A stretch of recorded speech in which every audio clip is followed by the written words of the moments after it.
Hey, welcome back to another episode of Collector's Corner. I'm your host, Corey Smith, and I want to thank you for stopping by. For my longtime viewers, welcome back, and for my new viewers, thank you for checking out the Murfreesboro Media YouTube page and this ongoing series of Collector's Corner, showing off all kinds of pieces from my collection. Plenty of videos for you to go check out. So yeah, we're on to episode 23. Number 23. And we are going to do another very special one-topic episode. For a lot of you out there, you may not even know, I love me some 80s wrestling, 90s wrestling. Oh, I love all that classic wrestling stuff. Some pieces that go with my favorite wrestlers, the Road Warriors. Oh, Order Rush. Otherwise known as the Legion of Doom, the Hawk, the Animal. They are the Road Warriors, the greatest tag team of all time, my favorite wrestlers of all time. For those of you not familiar, these are the Road Warriors. Came into the business there in the early 80s. First started out in, I believe, in the Georgia wrestling territory. Then they moved up to Minneapolis to the AWA. AWA, Championship Wrestling. Classic Wrestling Association run by Vern Gagne back in the day. This tape right here is from 1985. This is the introduction to the Road Warriors. So yeah, this is just a little 30-minute tape, 3 matches, just to get you introduced to the Road Warriors, who they are, and I'll tell you who they are. They are badasses. Oh my God, they'd come flying into the ring and just beat the hell out of everybody that got in the way. And so not long after that, the AWA released the second tape of the Road Warriors, The Road to the Championship. So now they've established themselves in the AWA as the badasses of the business, and they are ready to go chase down that wrestling championship belts. There they are, about to kick the shit out of Sergeant Slaughter. Precious Paul Ellering, the manager. You got the Animal, the Hawk, face paint, dog collars, the whole deal. Those came out early on, 1985. AWA Wrestling put out a bunch of different tapes from this era, and not only did they put out tapes, the Road Warriors got their very first action figures. I'm an action figure. There we go. You got the Hawk. You got the Animal. These are 1985 Rimco brand. The AWA put out a bunch of wrestlers here. You had Ric Flair and the Fabulous Ones and just a bunch of other people from this, Larry Zbyszko, whoever, from the AWA. There you go, couple of action figures. And then a few years later on, after the Road Warriors had really established themselves, the AWA released another special edition tape just to get in on that Road Warrior success that had been going on around the country. And so this is just another little short tape put out by the AWA. But in 1985, 1986, man, they were blowing up so big. They were getting so popular that the next step was to move up to the NWA, the Jim Crockett Promotions. They were the #1 leading competitor to Vince McMahon and the WWF. They have made their way to the NWA right around the same time, 1985 as well. Pro Wrestling Illustrated, they were a wrestling magazine. They put out this little highlight tape of some matches here. And there they are right there wearing those AWA championship belts, the Road Warriors. So they got a match featured up in this mug as well. So they were really starting to get some notoriety, some popularity. And then boom, they show up in the 1985 Great American Bash. America, fuck yeah! This was the summertime sort of big series of matches that the NWA, the Jim Crockett Promotions, would do. And there they are taking on the Russians. Oh my God. Their biggest competition. When they came into the NWA, you had Ivan Koloff, Nikita Koloff, Crusher Khrushchev. The Road Warriors came right in and said, "Oh, you guys think you're the toughest tag teams in the business? I don't think so, buddy." Woo! Bam! They come flying in. And then it was on. They took off Oh my God. People fell in love with the Road Warriors, as did myself, watching that TBS wrestling up on Saturday nights.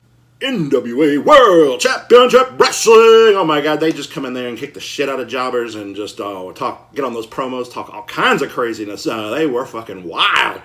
It doesn't stop right there. The very next year, 1986, they have now been in the NWA for over a year, have established themselves as the top tag team around.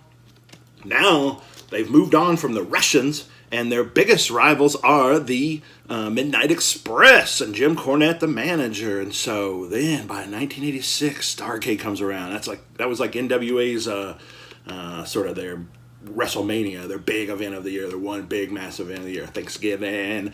And then this is the night of the Skywalkers. Skywalker. So what you got here, look at this, it's hard to see, but got a scaffold match. Oh my God, the Road Warriors versus the Midnight Express on the scaffold. Man, they built this thing up for months. I was so excited as a kid, couldn't wait to see this match, man, because I wanted the Road Warriors to stomp the shit out of the Midnight Express, kicking ass, taking names. So then by 1987, they enter in the Jim Crockett Senior Memorial Cup. There they are right there. Boom, there's the Animal. There's the Hawk. And what this was, they did this tag team tournament every year. And so all the greatest tag teams would get together and they would wrestle in a sort of a championship elimination tournament kind of thing. And then the winners of the Senior Cup, they would win the big trophy and win a big check and then be considered the greatest tag team of the year. Nobody wanted to go up against the Road Warriors. Boy, there is a legend around them. I know people that saw them back in the day, including myself, was lucky enough to see the Road Warriors wrestle at the Municipal Auditorium in Nashville, Tennessee. Thanks, Dad, for taking me out. And, man, the place would go crazy when they come out. It's called the Road Warrior Pop. Man, they'd come out of the curtain, behind the curtain, down the aisle, and people, oh my God, the Road Warriors are here. They are going to come flying in and just start beating the crap out of everybody that gets in the way. So, right there, they become the greatest tag team in the land. Then you got the Great American Bash again. The summertime 87 War Games. Cage matches? Yeah, they work. There they are. There's the Hulk. And there's the Animal behind the cage. And so what happened here is the Four Horsemen, the dastardly Four Horsemen, the baddest dudes in the NWA, they have been causing too much trouble, and it is time to put them in their place. Road Warriors teaming up with the Superpowers, Dusty Rhodes, Nikita Koloff, going into the double ring, surrounded by the cage on top, versus the Four Horsemen. Oh, it's a battle to the death. Road Warriors get in there, stomping mud holes in people all over the place. So yeah, Great American Bash. So 87, they are still dominating in all the main event cards, in all the big events.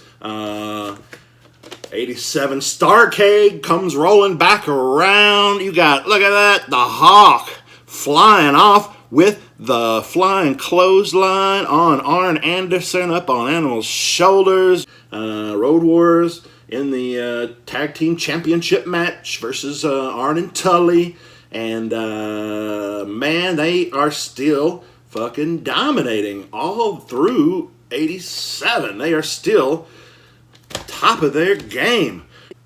Halloween Havoc 89, they're still going strong. They were in several of the 87 or 88 releases as well, but they weren't on the cover, so no bother showing you those. They just had a match or two in there. Just pulling out the cover pieces here where they are the showcase, the feature. It is so scary. Look at that pumpkin. Woo! Oh my God. Halloween Havoc 89. But as all things, good times must come to an end. They run their course in the Jim Crockett NWA promotion territory. They've basically reached the pinnacle as high as they can go. They've won the championship, lost the championship, won the championship. They've gone turned bad. They've gone good guys, all this kind of stuff. And so they've kind of played themselves out. storyline. You know, they don't really have anywhere else to go except where are they going to go? The competition. That's where they are going to go. They jump ship there over to Vince McMahon's WWF.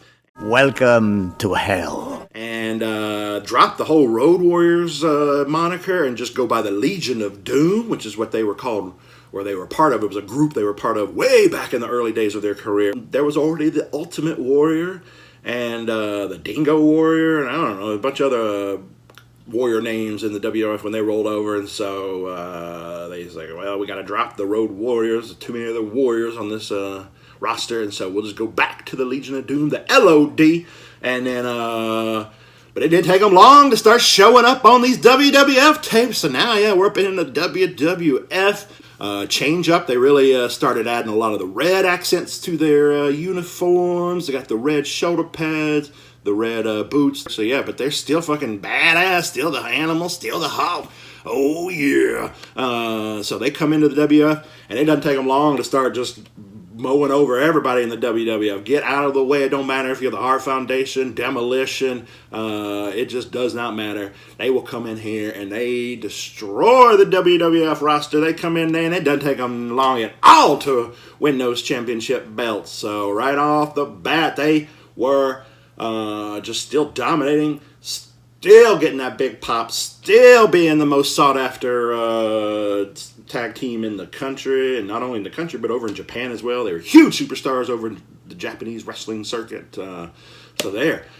And then so WWF eventually does release their own Road Warriors, now with the updated red boots, the red accents, all that kind of stuff, but you still got the Hulk. You still got the Animal. They are still the Road Warriors. Now they're just called the Legion of Doom.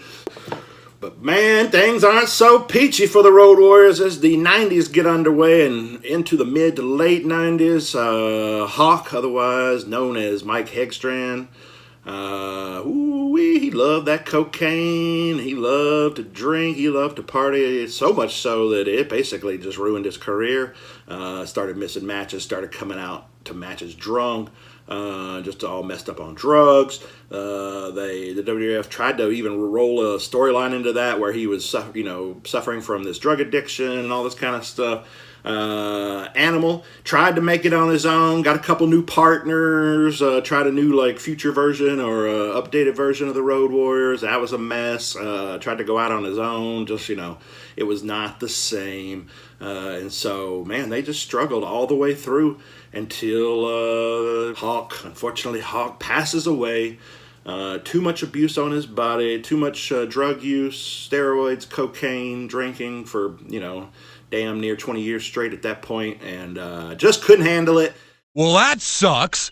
Not long after that, the WWF releases their DVD on the Road Warriors, just going over the entire history, the entire legacy of the Road Warriors. By this point, WWF owned all of the archived footage and everything from back in the AWA days and the NWA days and stuff. And so, yeah, this is a nice little documentary. Just covers the entire history, the entire legacy. Joe Laurinaitis, Mike Hegstrand, the Hawk and Animal, the Road Warriors, and it just gives you a whole history. And then got some of the greatest matches from their career in here that you can watch. Nice little double disc DVD with the whole card, the whole lineup, all the stuff you get on these discs and everything.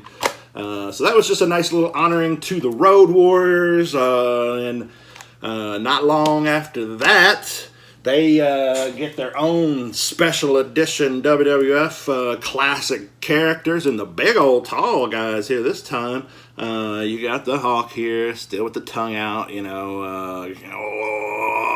what a rush! And then you got the Animal, the quieter one, oh man, yeah. But he's still got the spider, the face paint, the mohawk.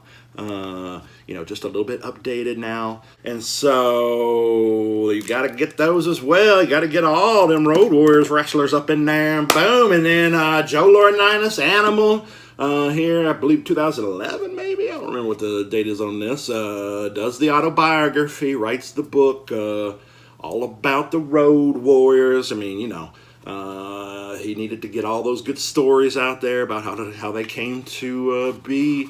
You've got great pictures in there. Look at that.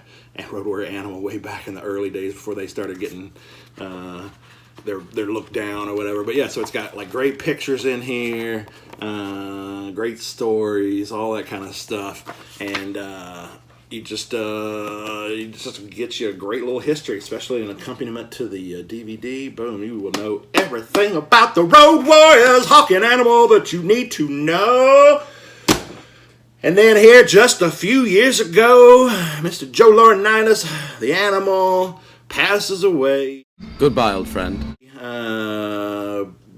Still a young guy considering, but long history, same thing. Long history of abusing their body with the steroids, the drugs, the alcohol, just the long years on the road. The wrestling just takes its toll on all these guys. And so, yeah, he just recently passed away as well.